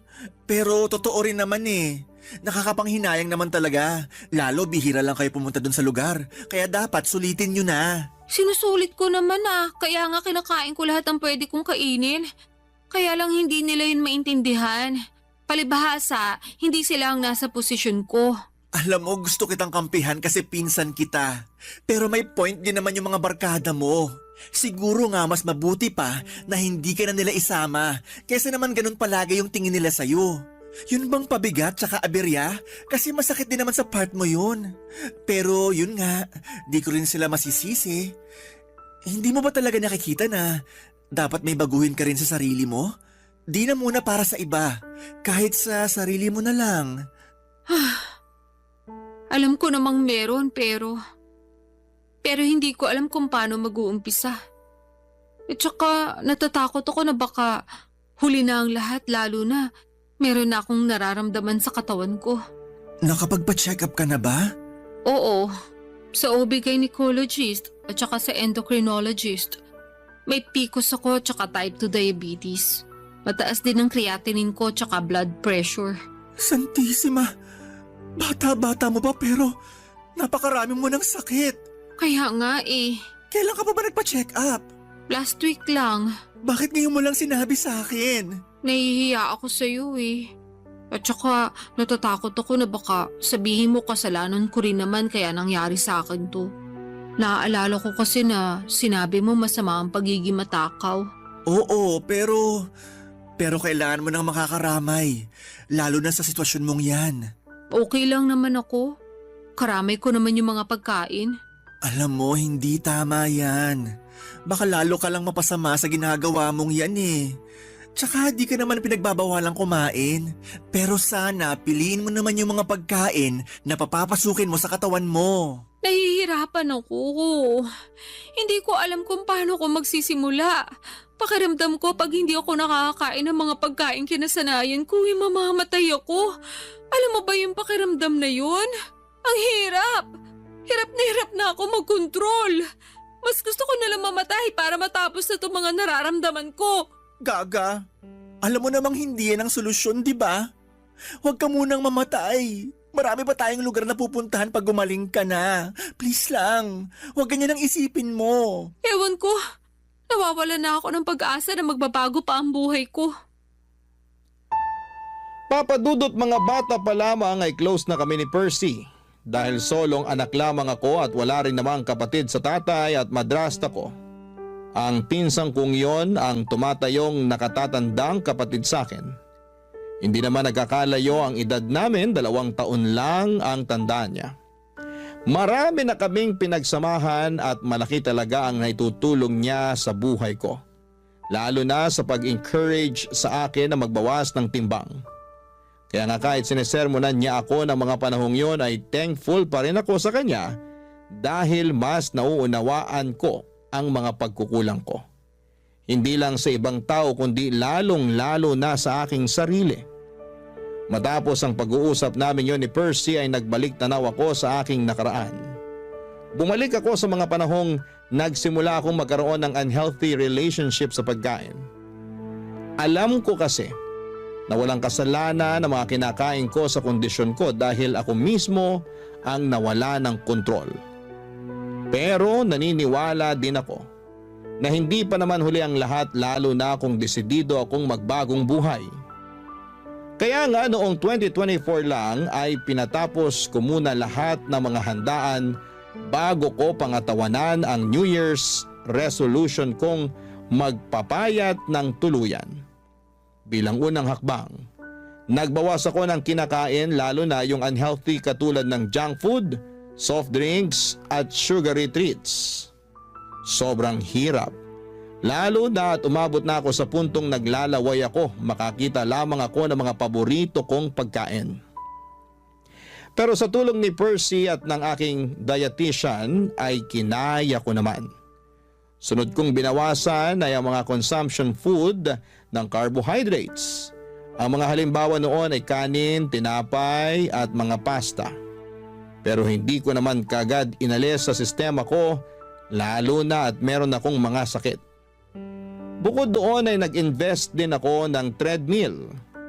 Ginagamit ko lang naman yon pag maulan, pero pag hindi naman ay sinasamahan ako ng pinsang kong maglakad-lakad sa gabi. Nagbabadminton at volleyball din kami, pampapawis. Kaya sa loob ng 2 buwan, nabawasan na ang timbang ko ng halos 10 kilo.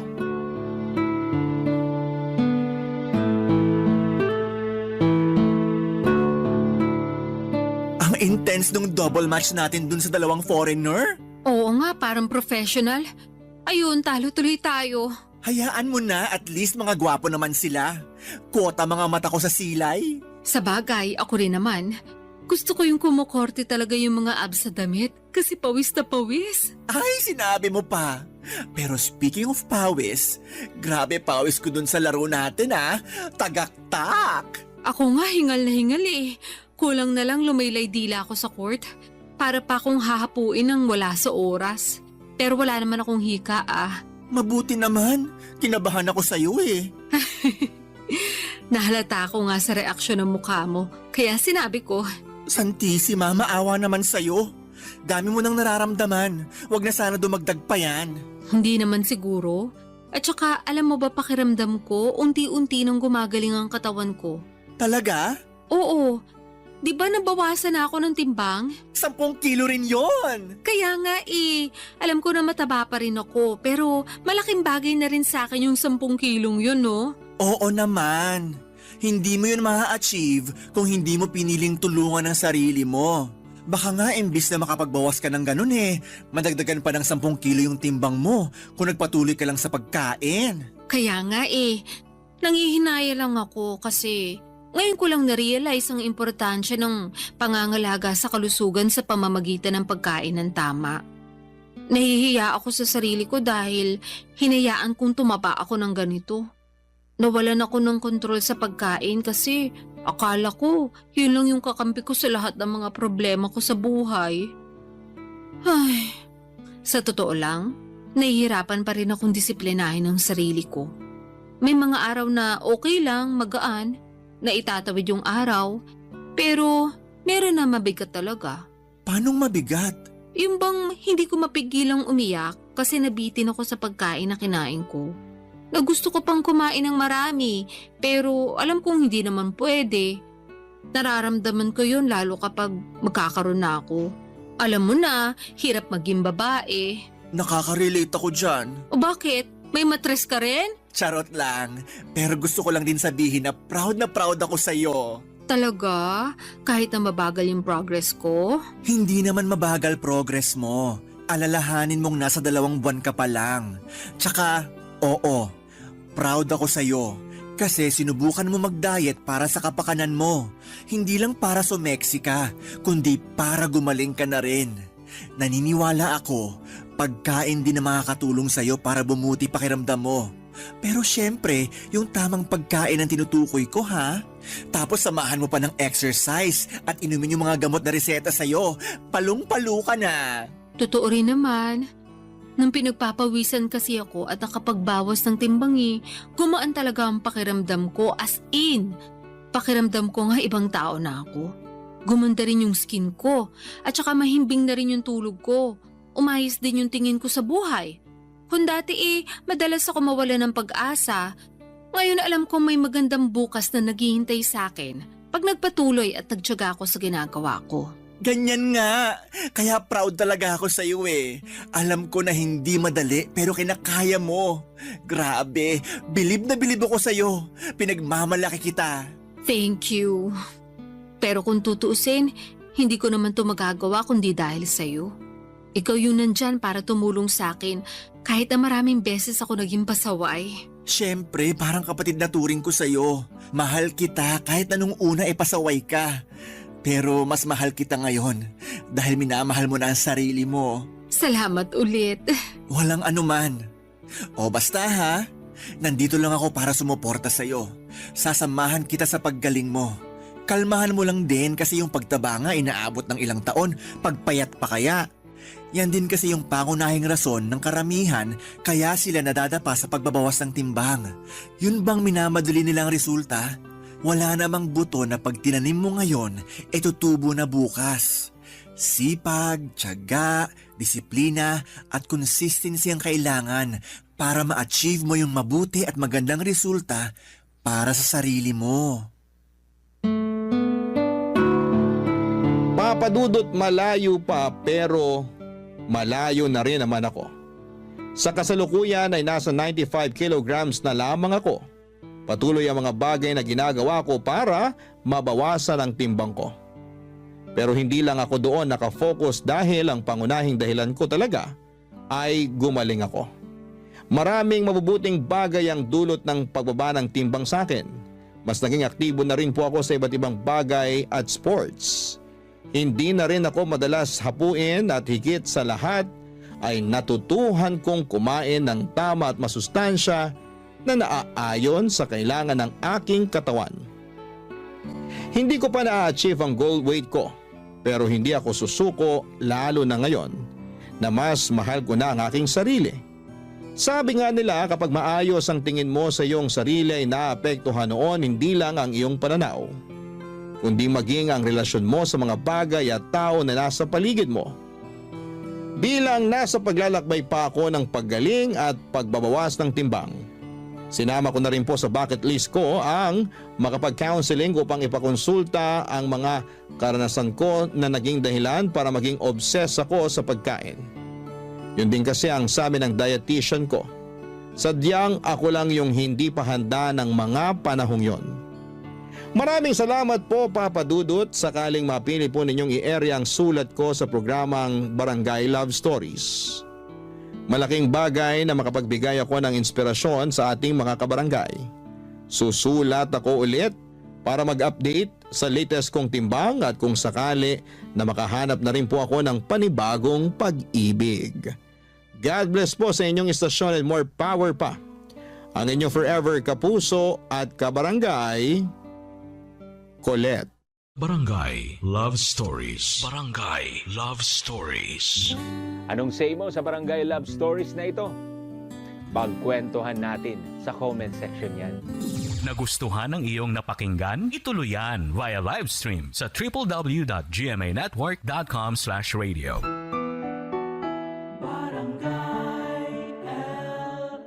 In Mega Manila, 97.1.